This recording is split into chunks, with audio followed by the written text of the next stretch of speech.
It's been far too long since we went over a good old-fashioned Florida man story, and this afternoon Lawn Crime blessed us with an interesting fairy tale I hadn't heard before. It's 4 p.m. in Lake County, Florida, where police catch up with one man who allegedly bared it all in a road rage incident. You ever have such a serious case of road rage you can't help but hang hog and start shaking your wiener violently at the other car that made you upset? My guess is probably not, but I would argue maybe you just haven't been pushed to the edge quite yet. Because sometimes when you get real mad, the penis comes out. At least according to this situation, I suppose. That's a really interesting concept to me. Like, just getting, like, steam coming out of your ears, and you're like, ooh, why I oughta, and then dropping trow. I don't know, it's just very interesting to me. But anyway, you're about to meet a man who looks like Mike Ehrmantraut on Fint. So, I'm gonna be straightforward with you. We got a complaint that your car, someone driving your car with a red tattoo in his right arm, exposed his genitals to a car in a road rage incident. That wasn't you? No. Okay. So where'd you just come back from? By chance? Kentucky Fried Chicken. Yeah, which way? Which one down there by KFC down there in Leesburg. Oh, up in Leesburg? Yeah. Okay, you didn't get into an incident with anybody? No. No? Okay. Well, they described you to a T. I find it very suspicious that he would refer to KFC as Kentucky Fried Chicken. Almost nobody does that, everyone just calls it KFC. I think, now keep in mind, I'm no professional super sleuth here or anything, but I think he was panicking a little bit and didn't know where to say he was coming from to try and throw him off the trail. Oh, I was over at Dickville. No, not there. Kentucky Fried Chicken is where I was.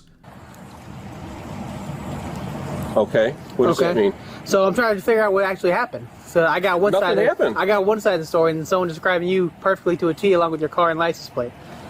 When I'm out and about, my dad's in there. My dad's been with me all day. Yeah. Yeah. He was in the car with you, all on your way to KFC. No. No. No. So nothing happened. No road rage incident. Nothing like that. No. You don't remember anything like that. No. Okay. Case closed then.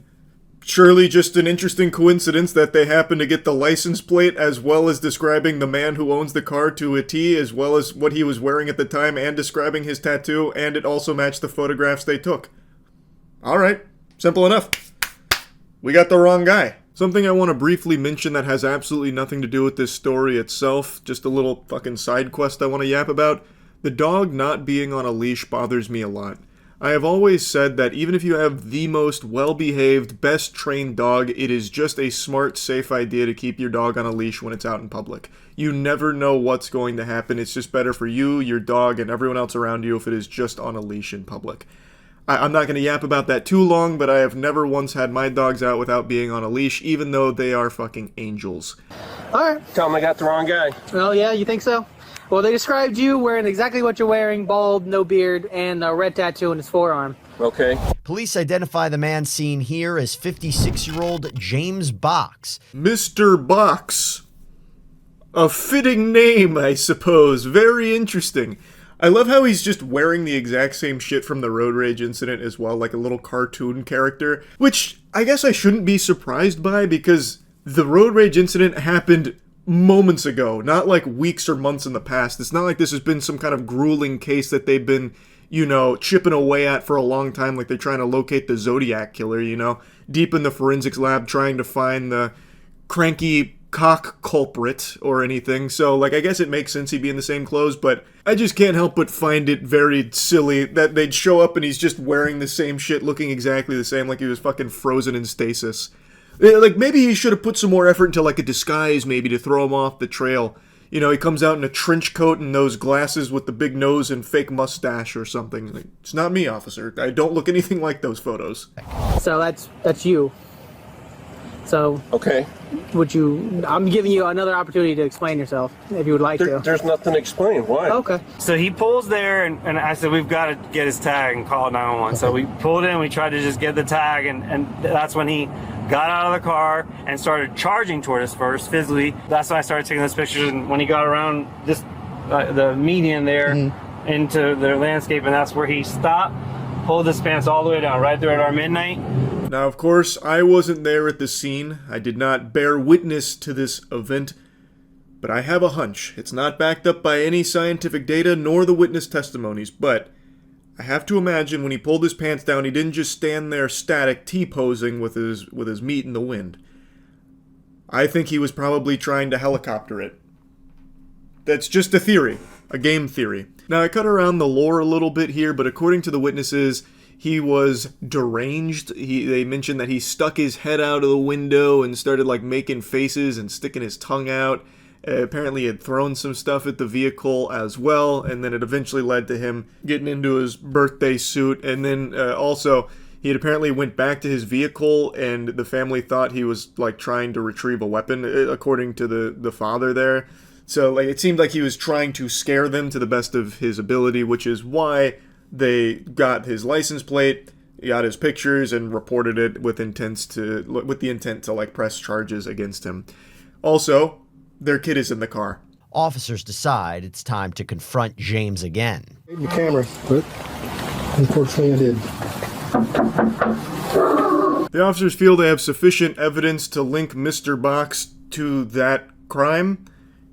I would agree. It's not like this family just pulled this random fucking license plate out of their butt and somehow it landed at a guy that perfectly matched the description they described as well as matched in the photographs that they apparently took at the scene. I think that's pretty bulletproof, pretty watertight. So now the officers are going to get Mr. Box from his home. Now, I know the body cam footage is a little blurry right now, but he does clean it off. But at the moment, I recognize that the body cam looks like in Schedule 1 when you smoke your own meth. It's all blurry and shit, like you're going through a fog. Hey, Mr. Box, can we have a conversation out here one more time? You can tell me right there. Yeah, come on out. Come on out for us. Yeah. It's time to come out. Time to come out. Oh, you're gonna get rough now, right? No. Show me how tough you are. No, we're gonna put you tough. Turn around.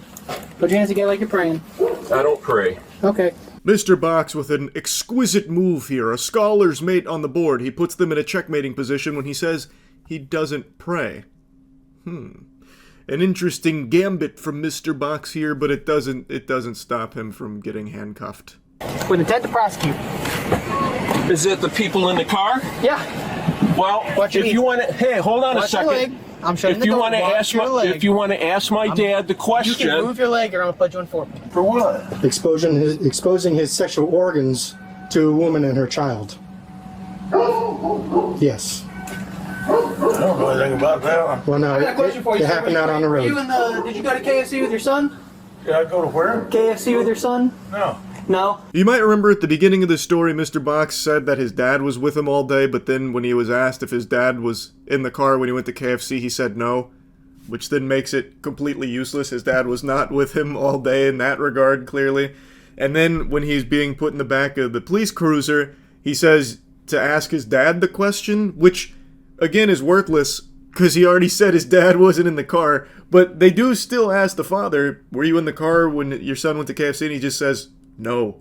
But he does say that they were together earlier, and he didn't see his son bring out the old, 3-inch glory or anything.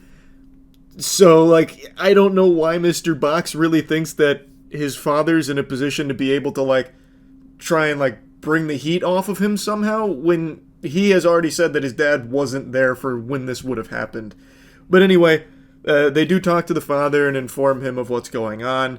I feel really bad for the dad in this case because he seems like he is just really upset about it, which makes a lot of sense why he would be. Anyway, though, you hate to be a car on the road when Mr. Box is behind the wheel because he might just snap and you might see a little something more than you bargained for out there in the old, great outdoors. Anyway, yeah, they brought him in on the charges of indecent exposure. That's really about it. See ya.